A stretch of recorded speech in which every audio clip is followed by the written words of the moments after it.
Nagpulang Panagbanga Festival dito sa Baguio City dahil sa mga naglalakihang floats na puno ng mga sari-saring uri ng bulaklak. Ito ang sinakyan ng mga kandidata ng Miss Universe kani-kanina lamang. Ang ilan sa mga residente at turista dito ay mula alas 7 pa ng umaga nag-abang sa 24 na kandidata. Ngunit ayon sa mga organizer, ang 7 o 8 sa kanila ay hindi na umabot sa parada dahil na-delay ang kanilang flight.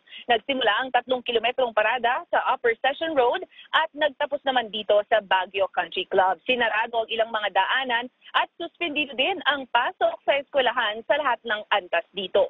Ayon kay Baguio Police OIC Ramil Saculies, mahigit 700 ang mga pulis na ikinalat para sa seguridad. Ilan sa mga narito ay ang mga pambato ng Australia, Colombia, Italy, Spain, Peru, Norway, Puerto Rico, South Africa, Canada at Japan.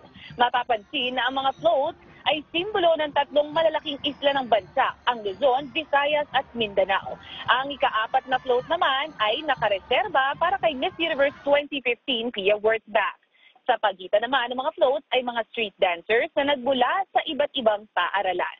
Pinky, magkakaroon ng mga contestants ng strawberry picking at tree planting activities at pasilip sa kultura ng Baguio ngayong hapon. May gala dinner naman sila mamayang alas 6 dito sa Baguio Country Club. Pinky? Maraming salamat sa iyo, Nicolette Henson.